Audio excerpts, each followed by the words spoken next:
Hi hello everyone. மனைவி J education அகாடமிலேருந்து Manikandan பேசுகிறேன்.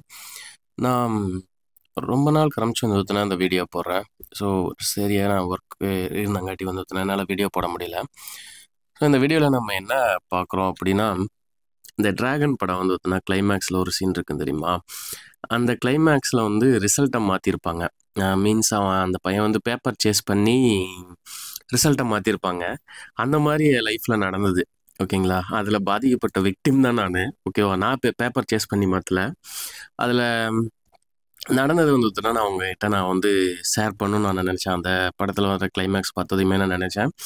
So அந்த கிளைமேக்ஸில் வந்து பார்த்தோன்னா, அந்த பையன் போய் அந்த கண்ட்ரோலர் ஆஃப் எக்ஸாமினேஷன்ட்ட கேட்பான். அந்த கேட்குறப்ப எடுத்துக்கிட்டிங்க அப்படின்னா, அடுத்த செமஸ்டரே வந்துருச்சு, நீ எக்ஸாம் எழுதி வந்து பார்த்தோன்னா கிளியர் பண்ணி வாங்கிக்கலாமல்ல அப்படின்னு சொல்லி சொல்லுவாங்க. சேம் டைலாக் எனக்கு வந்தது. சேம் டைலாக் கண்ட்ரோலர் ஆஃப் எக்ஸாமினேஷன்ட்ட நான் போய் பேசி கேட்குறப்போ, அடுத்த செமஸ்டரே வந்துருச்சுலப்பா, நீ அதிலே எழுதி கிளியர் பண்ணிக்கலாமல்ல அப்படின்னு சொல்லி சொன்னாங்க. பட் ஆனால் வந்து பார்த்தோன்னா, அந்த சென்டென்ஸை சொன்னப்போ எனக்கு எந்த மாதிரி இம்பேக்ட் வந்து பார்த்தோன்னா வந்துச்சு. ஸோ இதில் நான் என்ன மாதிரி வந்து பார்த்தோன்னா பாதிக்கப்பட்டேன். இதுலேருந்து நான் எப்படி வந்து பார்த்தோன்னா நான் அந்த ரிசல்ட்டை நான் வாங்கினேன். இதனால் எனக்கு என் லைஃப்பில் என்ன மாதிரி சேஞ்சஸ் நடந்தது அப்படின்னு சொல்லிட்டு வந்து பார்த்தோன்னா நான் உங்களுக்கு நான் சொல்கிறேன். இப்போ நான் கவர்மெண்ட் சர்வீஸில் தான் இருக்கேன். அந்த சமயத்தில் இந்த ரிசல்ட் வராததுனால வந்து பார்த்தோன்னா என்னால் குரூப் 1 எழுத முடியல. ஓகேவா? ஸோ இதை பற்றி தான் நான் உங்ககிட்ட டிஸ்கஸ் பண்ணலாம் அப்படின்னு சொல்லிட்டு யோசிச்சுட்ருக்கேன். இது நான் சொல்லாமல் வேண்டாமான்னு யோசிச்சுட்டு தான் இருந்தேன். பட் ஆனால் இது நிறையா பேர்த்துக்கு வந்து பார்த்தோன்னா இது கொடுக்கும். ஓகேங்களா? அந்த படத்துல என்ன சொல்லுதுன்னா, கிளைமேக்ஸில் வந்து அந்த பேப்பர் சேஸ் பண்ணவர் ஒத்துக்கிட்டா மட்டும்தான் அந்த ரிசல்ட் வந்து பார்த்தீங்கன்னா சேஞ்ச் பண்ண முடியும் அப்படின்னு சொல்லி வந்துட்டுனா காட்டியிருக்காங்க. மீன்ஸ் அந்த பிரதீப் ரங்கநாதன் வந்து பார்த்தீங்கன்னா, நான் கடைசியில் நான் தப்பு பண்ணேன் அப்படின்னு சொல்லிட்டு ஒத்துப்பார். அதுக்கப்புறம் தான் வந்து பார்த்திங்கன்னா, அதுக்கப்புறம் தான் அந்த பையனுக்கு ரிசல்ட் கொடுத்து அவர் வந்து கூகுளில் ஜாயின் பண்ணுற மாதிரி இருக்கும். பட் ஆனால் அந்த தப்பு பண்ண ஒத்துக்கல அப்படின்னா கூட நம்ம போராடினா கண்டிப்பாக வந்து பார்த்தோன்னா அந்த ரிசல்ட்டை வாங்க முடியுங்கிறதுக்கு நான் பெரிய எக்ஸாம்பிள். ஓகேங்களா? எனக்கு இதுக்கு 1.5 இயர்ஸ் வந்து தான் எடுத்துச்சு. யோசிச்சிருக்கலாம், நீ அதுக்கு அடுத்த செமஸ்டர்லேயே எழுதி வந்து தான் பாஸ் பண்ணியிருக்கலாம் அப்படின்னு சொல்லிட்டு. ஆனால் அந்த இன்சிடென்ட் நடந்தப்போ எனக்கு வந்து பார்த்தீங்கன்னா பெரிய இம்பேக்ட் வந்து குரூப் 1 எக்ஸாமில் வந்து பார்த்தீங்கன்னா வந்துச்சு. ஸோ அதனால தான் வந்து பார்த்தீங்கன்னா நான் என்னன்னாலும் எனக்கு ரிசல்ட் வேணும் அப்படிங்கிறதுல நான் கான்ஃபிடண்ட்டாக இருந்தேன். ஓகேவா? நான் எக்ஸாம் எழுதியிருக்கேன். பட் ஆனால் எனக்கு ஆப்ஷன் போட்டிருக்காங்க. எப்படி வந்து பார்த்தீங்கன்னா இது நடந்திருக்கும் அப்படின்னு சொல்லிட்டு வந்தால் எனக்கு ரொம்ப ரொம்ப பெரிய வந்து பார்த்தீங்கன்னா அதாச்சு. ஸோ இதில் நான் எப்படி நான் போராடினேன் அப்படின்னு சொல்லிட்டு வந்தால் நான் உங்களுக்கு நான் இந்த வீடியோவில் ஃபுல் டீட்டெயிலாக வந்து நான் உங்களுக்கு சொல்கிறேன். இப்போ நான் உங்களுக்கு டிஸ்பிளே பண்ணிக்கிறது பார்த்துட்டிங்கன்னா, என்னோட இது ஹால் டிக்கெட்டு. ஓகேங்களா? ஆக்சுவலாக வந்து நான் பிஏ ஹிஸ்ட்ரி நான் படிச்சுட்டு இருந்த சமயத்தில் டிஸ்டன்ஸ் எஜுகேஷனில் தான் பண்ணேன். மனோன்மணியம் யூனிவர்சிட்டி திருநெல்வேலியில். ஸோ டிஸ்டன்ஸ் எஜுகேஷனில் நான் அப்போ வந்து பழனியில் சென்டர் எக்ஸாமு. நான் பழனியில் எக்ஸாம் எழுதுகிறேன். இது இதில் வந்து பார்த்துட்டிங்கன்னா, நான் சப்ஜெக்ட் கோடு பக்கத்தில் வந்து பார்த்துட்டிங்கன்னா, நான் எழுதின புக்லெட் நம்பரை வந்து பார்த்தீங்கன்னா எழுதியிருப்பேன். ஓகேங்களா? இதெல்லாம் ஏன் நீங்கள் என்ன இவ்வளோ வச்சுருக்கீங்க அப்படின்னா, ஏன்னா அந்த சமயத்தில் நான் போராடினது ரொம்ப பெரிய போராட்டம் அது. 1.5 வருஷம் வந்து பார்த்தீங்கன்னா நான் போராடினேன். ஃபைனலாக நான் கவர்னருக்கு லெட்டர் போட்டதுக்கப்புறம் தான் எனக்கு ரிசல்ட் வந்தது. ஸோ அந்த அந்த ஃப்ரம் த ஸ்டார்ட் டு என்ஜினில் ஒரு அதிகாரத்தோட டாப் லெவலில் நம்ம அப்ரோச் பண்ணுறப்ப தான் நமக்கு ரிசல்ட் வருது. அப்படிங்கிற பட்சத்தில் என்னென்னவெல்லாம் நான் போராடினேன் அப்படின்னு சொல்லிட்டு நான் உங்களுக்கு சொல்கிறேன். இது உங்களுக்கு ரியலாக மோட்டிவேட்டராக இருக்குமா இல்லை என்னன்னு சொல்லி எனக்கு தெரில. பட் ஆனால் ஒரு தவறோ இல்லை கவர்மெண்ட்டை பொறுத்த வரைக்கும், நானும் கவர்மெண்ட்டில் தான் இருக்கேன். இருந்தாலும் நான் உங்ககிட்ட நான் சொல்கிறேன், கவர்மெண்ட்டை பொறுத்த வரைக்கும் ஒரு தப்பு நடந்துருச்சு அப்படின்னா தப்பு நடந்துருச்சுன்னு சொல்லி விட்டுட்டு போகாதீங்க. கவர்மெண்ட் அதுக்காக நிறையா மெசேஜ் வந்து பார்த்தோன்னா கொடுத்துருக்காங்க. ஈவன் நான் இதுக்கு எல்லாத்துக்கும் யூஸ் பண்ணது வந்துட்டுனா ஆர்டிஐ யூஸ் பண்ணேன். ஹையர் அஃபீஷியல்ஸுக்கு வந்து பார்த்தோன்னா லீகல் மெயில்ஸ் வந்து பார்த்தோன்னா அனுப்பிச்சது. இது எல்லாத்தையும் யூஸ் பண்ணி தான் எனக்கு இந்த ரிசல்ட் வந்து பார்த்தோன்னா வந்துச்சு. பட் இவ்வளோ தூரம் எல்லாம் போராடுவாங்களான்னு எனக்கு தெரியாது. அந்த ஜேர்னி வந்து பார்த்தோன்னா நான் உங்ககிட்ட சொல்கிறேன். ஃபர்ஸ்ட் ஆஃப் ஆல் வந்து பார்த்தோன்னா இந்த இது நான் 3rd இயர் ஃபைனல் இயர் வந்து பார்த்தோன்னா எழுதினப்போ வந்து இந்த ஹால் டிக்கெட்டு. ஓகேங்களா? இதெல்லாம் நான் வந்து பார்த்துட்டிங்கன்னா, நான் எழுதினப்போ அந்த புக்லெட்ஸோட சீரியல் நம்பர் வந்து தான் நான் எழுதிட்டு வந்திருக்கேன். ஏன் சார் நீங்கள் 3rd இயர் படிக்கிறப்போ வந்து பார்த்தோன்னா இது எழுதியிருக்கீங்க அப்படின்னு சொல்லி பார்த்தீங்கன்னா, நான் 2nd இயர் எக்ஸாம் எழுதினப்போ எனக்கு என்ன பண்ணாங்க அப்படின்னா, இதே மாதிரி வந்து பார்த்தோன்னா 2nd இயரில் இங்கே இருக்கு பாருங்க, லாஸ்ட்டில் தமிழ் 2ன்னு சொல்லிட்டு அந்த எக்ஸாம் நான் எழுதியிருந்தேன். பட் ஆனால் ஆப்ஷன் போட்டிருந்தாங்க. நான் வந்து என்ரோல் பண்ணியிருந்த ஸ்டடி சென்டர்கிட்ட போய் கேட்டேன், யூனிவர்சிட்டிகிட்ட நான் கேட்டேன். எல்லாமே வந்து பார்த்தோன்னா எனக்கு பதில் என்ன சொன்னாங்கன்னா, இல்லை சார் நீங்கள் எழுதுனதுக்கு எந்த எவிடன்ஸுமே இல்லை. ஸ்டடி சென்டர்கிட்ட கேட்டால், தம்பி இது பேப்பர் அனுப்புகிறப்ப ஏதாச்சும் மிஸ் ஆகிருக்கும். ஸோ நெக்ஸ்ட் டைம் எழுதிக்கங்க இப்படின்னு வந்து சொன்னாங்க 2nd இயரில். தமிழ். ஓகேங்களா? ஸோ நான் என்ன டிசைட் பண்ணேன்னா, இது செகண்ட் இயர்ங்காட்டி ஓகே. தேர்ட் இயர் ஃபைனல் இயர்ல எனக்கு இதே மாதிரி நடந்ததுன்னா நான் என்ன பண்றது அப்படின்னு சொல்லிட்டு நான் யோசிச்சுட்டு, நான் முடிவு பண்ணேன். தேர்ட் இயர் எக்ஸாம் எழுதினப்ப என் ஃப்ரெண்டு ஒரு சஜஷன் சொன்னான். "நீ அந்த புக்லெட் நம்பர் எழுதிட்டு வந்துடுறா" அப்படின்னு சொல்லிட்டு. ஓகே. நம்ம அந்த புக்லெட் நம்பர் நான் என்னன்னைக்கு எக்ஸாம் எழுதுறேனோ, அந்த புக்லெட்டோட நம்பர நான் ஹால் டிக்கெட்லயே நோட் பண்ணிட்டு வந்துட்டேன். ஓகேங்களா? நோட் பண்ணிட்டு வந்துட்டேன். அதனால வந்து பார்த்தீங்கன்னா, இது எனக்கு பெரிய வந்து பார்த்தீங்கன்னா டர்னிங் பாயிண்ட். இதனால தான் வந்து அவங்க மாட்டுனாங்களே, யூனிவர்சிட்டியில வந்து தான் மாட்டுனாங்க. ஸோ இது நான் எழுதிட்டு வந்துட்டேன் அப்படிங்காட்டி என்ன ஆச்சுன்னா, கடைசியில நான் எக்ஸாம் ரிசல்ட் வர்றப்போ ஏப்ரல் மாசம் வந்தது. ஏப்ரல் மாசத்துல 2 பேப்பர் ஆப்சென்ட். ஓகேங்களா? இதில மார்க் ஷீட் நான் எல்லாத்தையுமே காட்டுறேன் நான் உங்களுக்கு. இது வந்து நான் ஆர்டிஐ போட்டது. இதெல்லாம் ஆர்டிஐ போட்டு வந்து பார்த்தோம்னா, நான் அவங்ககிட்ட கேட்ட கொஸ்டின்ஸுக்கு இவங்க எல்லாமே வந்து பதில் வந்து என்ன சொல்லிருக்காங்க. With reference to the above, as per occurs there is no evidence found that the candidate here appear by the subject paper DNH3T ன்னு சொல்லி வந்து சொல்லிக்கிறாங்க. என்னன்னா, இவனுங்க ஓப்பனாவே சொல்றாங்க, நான் வந்து எக்ஸாம் எழுதுனதுக்கு எந்த ஆதாரமுமே இல்ல. அப்படின்னு சொல்லிட்டு வந்தா எனக்கு ஆர்டிஐல வந்து பதில் வருது. ஓகேங்களா? நீங்க வந்து exam attendance slip, serial number of answer script booklet which may be collected from the chief examination of examinations இந்த ஏதாச்சும் வாங்கிட்டு வந்தீங்கன்னா, நம்ம அதுக்கப்புறம் வந்து ஏதாச்சும் ஒன்று ஆக்ஷன் எடுக்கலாம் அப்படின்னு சொன்னாங்க. இது நல்லா தெரிஞ்சுக்கங்க. இது யாருக்குமே கிடைக்காது. நீங்க புக்லெட் நம்பரையுமே, நீங்க வந்து அட்டெண்டன்ஸ் சீட்டையும் வந்து எந்த ஒரு சீஃப் எக்ஸாமினேஷன் சென்டர்ல போய் கேட்டீங்கனாலுமே, ஃபர்ஸ்ட் உங்களுக்கு சொல்ற வார்த்தை என்ன தெரியுமா சொல்லுவாங்க? "சார் இது எல்லாத்தையுமே நாங்க யூனிவர்சிட்டிக்கு அனுப்பிச்சுட்டோங்க சார்" அப்படிம்பாங்க. ஓகேங்களா? எனக்கும் சேம் டயலாக் தான் வந்து வந்துச்சு. எனக்கும் வந்து யூனிவர்சிட்டிக்கு தான் அனுப்பிச்சுடுங்க சார் அப்படின்னு சொல்லிட்டு வந்து வந்துச்சு. பட் ஆனா, அந்த இடத்துல சில நல்லவங்க இருப்பாங்க தெரியுமா? அதுல நான் என்ன நடந்ததுன்னு நான் உங்களுக்கு சொல்றேன். இந்த ஸ்டோரி ஃபுல்லாவே வந்து எல்லாமே நம்ம நினைப்போம். எந்த இடத்துலயுமே வந்து நம்மளுக்கு ஓகே அவ்வளோதான் முடிஞ்சுச்சு அப்படின்னு சொல்றப்போ, ஒவ்வொரு இடத்துல ஒருத்தவங்க ஹெல்ப் பண்ணுவாங்க. அந்த மாரி தான் இதெல்லாம் நடந்தது. நான் இது ஆர்டிஐ வந்து உங்களுக்கு 1 மட்டும் தான் நான் காட்டியிருக்கேன். பட் ஆனா நான் வந்து ஒரு தொடர்ந்து ஒவ்வொரு ஆர்டிஐக்கும் நான் போட்டுக்கிட்டே தான் இருந்தேன். எனக்கு இது வேணும். ஏன்னா என் கூட ஃப்ரெண்ட்ஸ் எழுதுனாங்க. அவங்களுக்கு ரிசல்ட் வந்திருக்குது. ஸோ அவங்களோட அட்டெண்டன்ஸ் ஷீட் என்னாச்சும் குடுங்க அப்படின்னு சொல்லி கேட்டப்போ கூட வந்து அவங்க குடுக்க மாட்டேன்ட்டாங்க. ஸோ இந்த மாரி வந்து நடந்தது. இதுல நான் ரிசல்ட்ல வந்து காட்டுறேன் பாருங்க. இது வந்து என்னோட second year mark sheet. Sorry இது வந்து என் final year mark sheet. Final year mark ஷீட்ல வந்து பார்த்தீங்கன்னா, இதுல நான் எழுதியிருக்கிறத பார்த்தீங்கன்னா தெரியுதா? இதுல வந்து இந்த கடைசி 2 பேப்பருக்கு மட்டும் அப்சென்ட் போட்டிருக்காங்க. சேம் சேம் வந்து 5/4/2019 எக்ஸாம் தான். டிசம்பர் 2018 நடந்தது. ஓகேங்களா? நான் இதோட மாத்தின மார்க் ஷீட்டையும் நான் உங்களுக்கு காட்டுறேன். ஓகேங்களா? இது நான் என்ன போராட்டம் பண்ணேன், இந்த போராட்டம் பண்ணதுக்கப்புறம் எந்த மாரி மாத்துனாங்க, எனக்கு குடுத்தாங்க அப்படிங்கிறதையும் வந்து நான் காட்டினேன். சேம் டேட்ல இருக்கும், சேம் இதுல இருக்கும். சர்டிஃபிகேட் மட்டும் மாத்தி எனக்கு ப்ரொவிஷனல் சர்டிஃபிகேட், டிகிரி சர்டிஃபிகேட் எல்லாத்தையுமே அலோகேட் பண்ணாங்க. ஸோ இதுக்கு இடையில வந்து நடந்தத நான் சொல்றேன். 2 பேப்பர்ல வந்து எனக்கு ஆப்ஷன் போட்டாங்க. இந்த 2 பேப்பர்ல ஆப்ஷன் போட்டது என்னன்னா, எனக்கு என்னன்னா நான் எக்ஸாம் எழுதினேன். எனக்கு எய்தர் பாஸ் ஆர் ஃபெயில் வரணும். ஆனா ஆப்சென்ட்ங்கிறத நான் ஒத்துக்கவே மாட்டேன் அப்படிங்கிறதுல வந்து நான் கான்ஃபிடென்ட்டா நின்னேன். ஒவ்வொரு டைமும் நான் லெட்டர் போடுறப்போ வந்து யூனிவர்சிட்டியில இருந்து வந்து எனக்கு தனியா பர்சனலாவே கால் பண்ண ஆரம்பிச்சாங்க. சார் நீங்க நேர்ல வந்து பார்க்க முடியுமா? நேர்ல வந்து பார்க்க முடியுமான்ட்டு, நான் நேர்ல போய் கண்ட்ரோலர் ஆஃப் எக்ஸாமினேஷன்ட்ட வந்து உட்காந்து பேசினேன். சார் இந்த மாரி வந்து எனக்கு இதாச்சு. அப்பதான் அந்த டயலாக் சொன்னாரு. தம்பி அடுத்த செமஸ்டர் இருக்கு. நான் உங்களுக்கு ஃபீஸ் கன்செஷன் வேணா பண்ணி தரோம். நீங்க எக்ஸாம் எழுதுங்க. அப்படின்னு சொன்னாங்க. இல்ல சார், கண்டிப்பா இந்த எக்ஸாம் நான் எழுதினேன். எனக்கு வந்து எய்தர் பாஸ் ஆர் ஃபெயில் வரணும். எனக்கு ரிசல்ட் வந்ததுக்கப்புறம் நான் அடுத்து எனக்கு 2 வருஷம் கழிச்சு கூட வந்து நான் எக்ஸாம் எழுதிக்கிறேன் அப்படின்னு சொன்னேன். ஏன் இந்த ரீசன்னா, நான் இந்த டிகிரியை வச்சு தான் குரூப் 1 அப்ளை பண்ணியிருந்தேன். ஃபைனல் இயர் ஸ்கேன் அப்ளை ஆப்ஷன்ல வந்து அந்த டைம்ல தான் குரூப் 1 அப்ளை பண்ணியிருந்தேன். ஸோ அப்படிங்கிறப்ப என்ன ஆயிடுச்சு அப்படின்னா, இந்த ரிசல்ட் வராததுனால என்னால மெயின்ஸ்க்கு வந்து குவாலிஃபை ஆக முடியல. ஓகேங்களா? இதனால எனக்கு என்ன ரொம்ப பெரிய மன உளைச்சலாச்சு. ஸோ நான் கான்ஃபிடென்ட்டா நின்னேன். எனக்கு ரிசல்ட் வேணும் அப்படின்னு சொல்லிட்டு. ஸோ அவங்க என்ன சொன்னாங்க அப்படின்னா, அட்டெண்டன்ஸ் ஷீட் இல்லன்னா புக்லெட் நம்பர் சொன்னாங்க. புக்லெட் நம்பர் நான் குடுத்துட்டேன். நான் நோட் பண்ணிட்டு வந்த புக்லெட் நம்பர் தான் நம்ம ஹால் டிக்கெட்ல இருந்தது. நான் புக்லெட் நம்பர் குடுத்துட்டேன். "இது எப்படி நீங்க நோட் பண்ணீங்க?" அப்படின்னு சொல்லிட்டு எனக்கு ஒரு கொஸ்டின் வந்தது. சார் எனக்கு செகண்ட் இயர்ல இதே மாரி ஆச்சு. நான் வந்து அப்போ எல்லாத்துட்டயும் கேட்டேன். நீங்க எதுவுமே வந்து எனக்கு குடுக்கல. ஸோ ஆட்டோமேட்டிக்கா நான் இத நோட் பண்ணிட்டு வந்தேன் அப்படின்னு சொன்னப்போ, இந்த 2 பேப்பரோட புக்லெட் நம்பரையும் வந்து எடுத்து பார்த்தாங்க. அப்படி என் முன்னாடியே அது என்ன அவங்க பண்ண தப்பு என்னன்னா, என் முன்னாடியே எடுத்து பார்த்தாங்க. அந்த புக்லெட் நம்பர் எடுத்து பார்த்தப்போ, என்னோட இது ரெஜிஸ்டர் நம்பர அடிச்சு போட்டு, இன்னொருத்தரோட ரெஜிஸ்டர் நம்பர் வந்து தான் எழுதியிருந்தாங்க. அத நான் பார்த்துட்டேன். ஓகேங்களா? அத நான் பார்த்துட்டேன் அப்படிங்காட்டி வந்து அடுத்த டைம் என்ன சொன்னாங்க, "இல்ல சார் நீங்க எழுதுனதுக்கு வந்து அந்த அதே ஹையர் அஃபீஷியல் வந்து இது வந்து இந்த புக்லெட் நம்பர் எடுத்து பார்த்தவர் வந்துன்னா ஒரு லோ லெவல் அசிஸ்டன்ட் கிரேடில் இருக்கிறவர் எடுத்து பார்த்தப்போ தான் ஓகே இருக்குது அப்படிங்கிறது அவங்களுக்கு தெரிஞ்சிச்சு.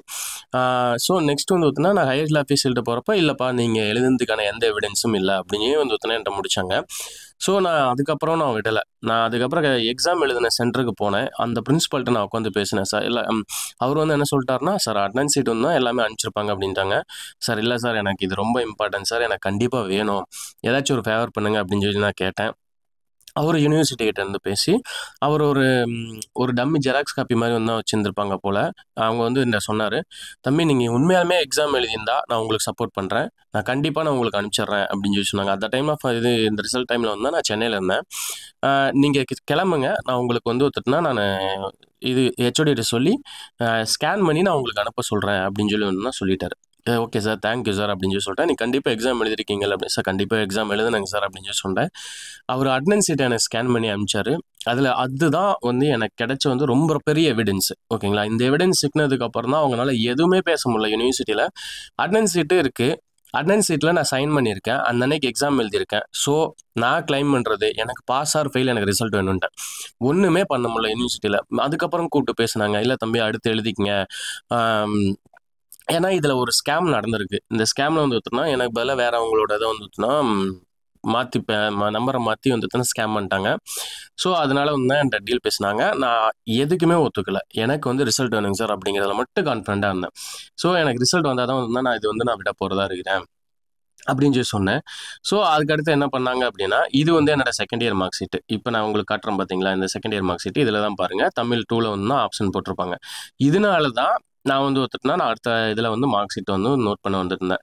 ஸோ இந்த ஸ்கேம் பண்ணதுக்கப்புறம் நான் அதுக்கடுத்து என்ன பண்ணேன் அப்படின்னா, இல்லை இந்த மேட்டரை நம்ம விடவே கூடாது அப்படின்னு சொல்லி நான் முடிவு பண்ணேன்.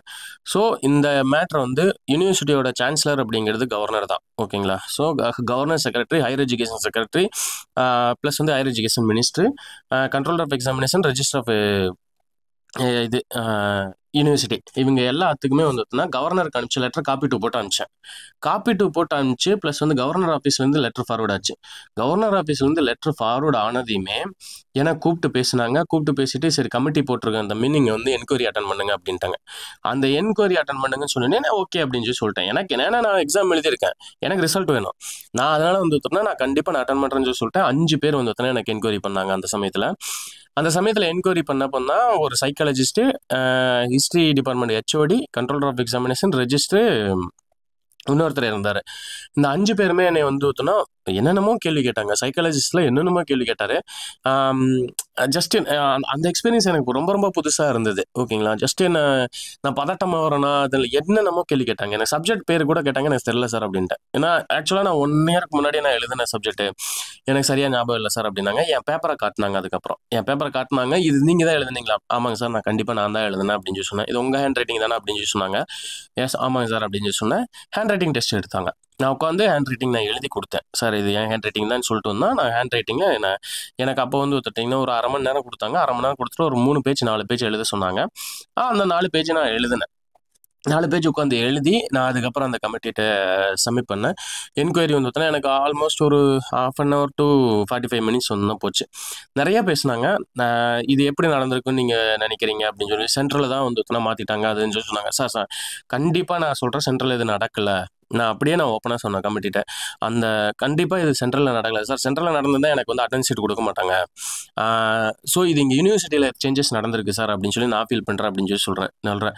அப்போ கண்ட்ரோலர் ஆஃப் எக்ஸாமினேஷன் எல்லாமே யூனிவர்சிட்டியில் நடக்கிறதுக்கு வாய்ப்பு இல்லை அப்படின்னு சொல்லிட்டு வந்து இந்த பேசினாங்க. ஸோ நிறையா அதில் கன்வர்சேஷன் தான் போச்சு. அது ஒரு சைக்காலஜிஸ்ட் வந்து, அவர் சைக்காலஜிஸ்ட்னு எனக்கு தெரியாது, பட் ஆனால் நிறையா நார்மலாக பேசிகிட்டு இருந்தார்.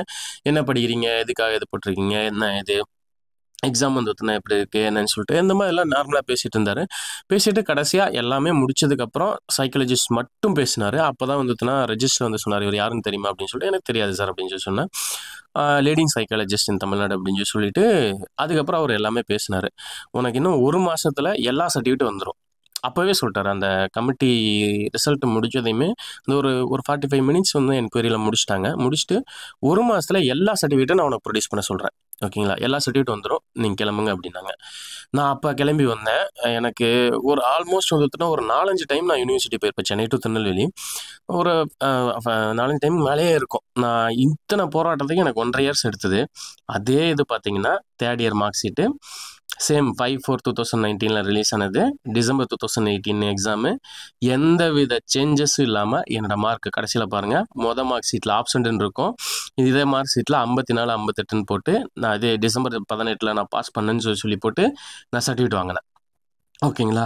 ஒரே சர்டிஃபிகேட்டு எனக்கு வந்து பார்த்துட்டிங்கன்னா இந்த இடத்துல ஆப்ஷன் இருக்கும், இந்த இடத்துல பாருங்கள் ஆப்ஷன்ட்னு இருக்கும். அதே இது வந்து இந்த சீரியல் நம்பர் வேறு, இந்த சீரியல் நம்பர் வந்துட்டுனா வேறு.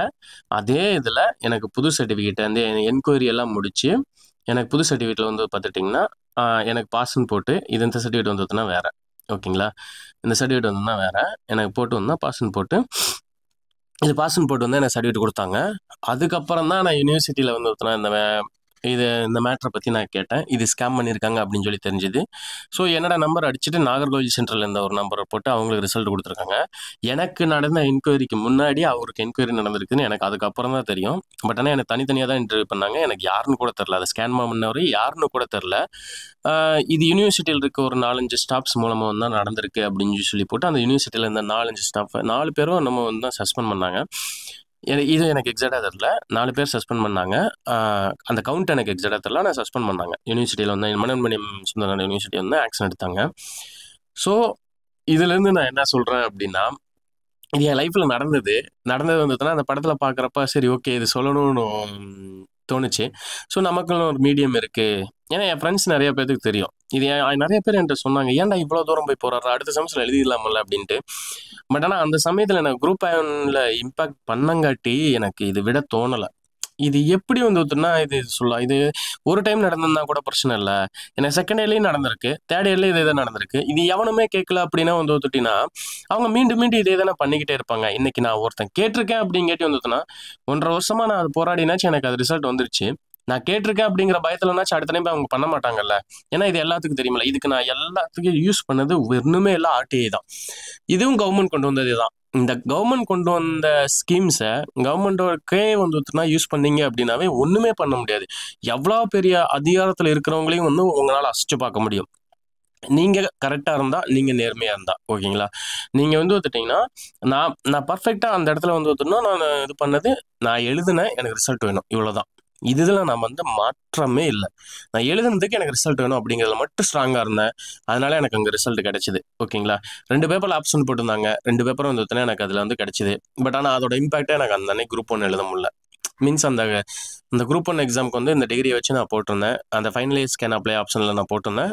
அந்த சமயத்தில் எனக்கு கிடைக்கல. ஸோ இதுதான் எனக்கு பெரிய இது. அதனால தான் வந்துட்டுனா நான் அங்கே இது வந்து எனக்கு ரொம்ப ரிலேட்டட் ஆச்சு. அந்த கிளைமேக்ஸ் வந்துட்டுனா பார்க்குறப்போ எஸ் அந்த பையன் கூகுளில் ஜாயின் பண்ணணும்னு நினைப்பா. அந்த இடத்துல வந்துட்டுனா இவங்களே அந்த பண்ணவரையும் வந்துட்டுனா ஒத்துக்கிட்டா மட்டும்தான் இது வெளியில் வரும் அப்படிங்கிற மாதிரி வந்துட்டுனா அதில் இருந்தது. நல்ல மூவி. நான் மூவியில் வந்துட்டுனா எதுவுமே சொல்ல. பட் ஆனால் என்ன சொல்கிறேன் அப்படின்னா, பண்ண ஒத்துக்கல அப்படின்னாலுமே நீங்கள் உண்மையாலுமே எழுதியிருக்கீங்க, நீங்கள் வந்து ஒத்துட்டிங்கன்னா நான் இது என்னோடது இல்லை, நான் தப்பு பண்ணலை அப்படின்னா நீங்கள் ஸ்கேன் பண்ணீங்க அப்படின்னா கண்டிப்பாக ரிசல்ட் வந்து தான் கிடைக்கும். அதுக்கு எக்ஸாம்பிள் நான் தான், ஓகேங்களா. இந்த இன்சிடென்ட் சொல்கிறதுக்கு வந்து எனக்கு ஒரு வாய்ப்பு கொடுத்தது வந்து டிராகன் படம் தான். நல்ல ஒரு இது. ஸோ என்றைக்குமே வந்து வந்துட்டிங்கன்னா நீங்கள் எந்த தப்பு பண்ணலை அப்படின்னா ஸ்கேன் பண்ணுங்கள். கண்டிப்பாக வந்து டிலேடு கிடைச்சா கூட வந்துன்னா கண்டிப்பாக கிடைக்கும் அப்படிங்கிறதுக்கு வந்து இந்த வீடியோ போட்டேன். சொல்லணும் யோசிச்சுட்டே இருந்தேன், ரொம்ப நாள் ஆச்சு. ஸோ இன்னைக்கு தான் டைம் கிடைச்சிது, சொல்கிறேன், ஓகேவா. ஸோ இது உங்களுக்கு எந்த வகையில் மோட்டிவேட் பண்ணணும்னு எனக்கு தெரில. ஸோ ட்ரை பண்ணுங்கள், நேர்மையாக இருந்தாங்க. கடைசி வரைக்கும் வந்து நீங்கள் எதுவும் தப்பு பண்ணல அப்படின்னா கண்டிப்பாக உங்களுக்கான ஜஸ்டிஸ் கிடைக்கும் அப்படிங்கிறது அது. ஸோ என்ற எக்ஸ்பீரியன்ஸ் சொல்லணும்னு நினச்சேன், நான் சொல்லிட்டேன், ஓகேவா. Thank you so much.